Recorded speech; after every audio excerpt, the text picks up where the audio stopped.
Alright, so let's talk about centrioles. Centrioles are very important in cell division, and we'll talk about them first in the G1 and S transition stage.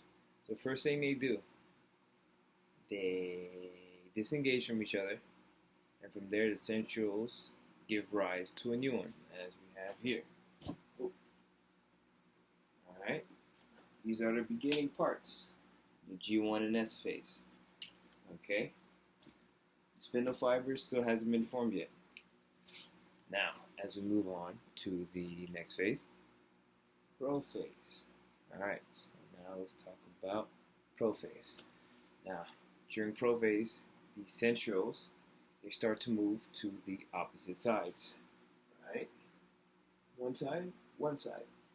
And while they do that, spindle fibers start to form. You can start seeing the spindle fibers. They're thin, very, very thin, coming out of the centrioles on both sides. And those are very important during cell division. So during prophase, the centrioles split up to the other sides and start making spindle fibers simultaneously, alright? Boom, boom. Now, we're going to go towards the next phase, metaphase.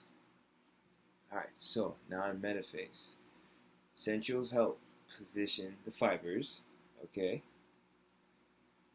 from the centrosome, alright, and position the chromosomes along the metaphase plate, okay?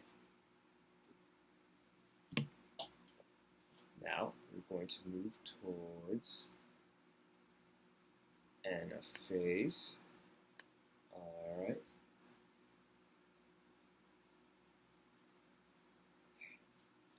Now, centrioles help in the formation of spindle fibers that separates chromosomes during cell division.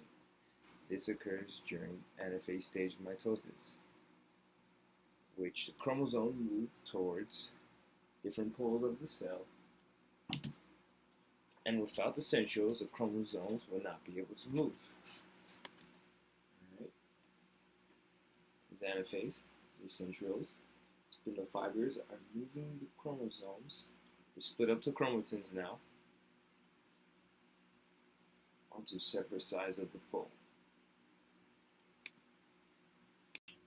Alright, so now we're going to talk about the inner membrane of the mitochondria, okay, which is this area right here. Alright, so inner membrane, it's a lot more complex than the outer membrane of the mitochondria. You'll find a lot more complex electron transfer chains in there. And that membrane is only permeable to oxygen, carbon dioxide, and water. Alright? So those are the only things that are going to come through this inner membrane.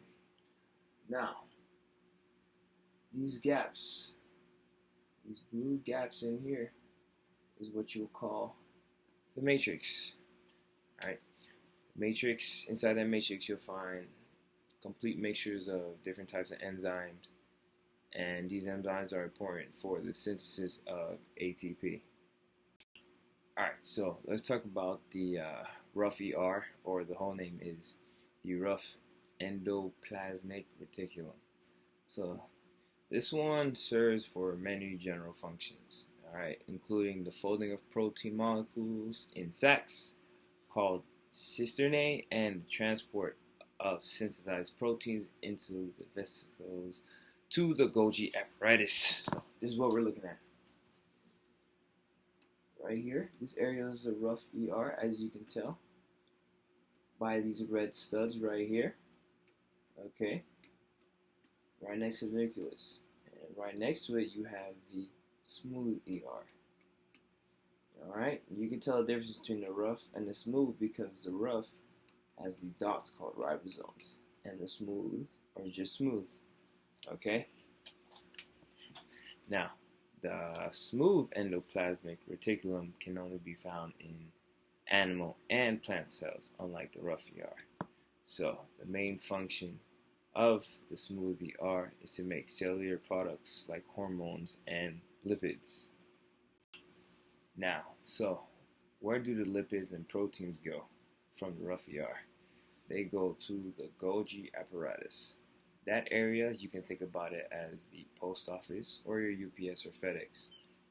Now, after it takes the proteins and lipids from the rough ER, from there it modifies, packs, cuts, gets the proteins ready, and packs them into sealed droplets called vesices. And from there, it will, like a UPS, send everything to the rest of the part of the cell which is needed for it. And right here is where you'll find the Golgi apparatus. Okay. Oops. There we go. Right here. Right across from the smooth and rough ER. Okay. And this right here, you'll find the Golgi apparatus. Okay. As like UPS. As they do in UPS, is all the packages, it fixes, modifies them, and boxes them up so they can send them in the right direction.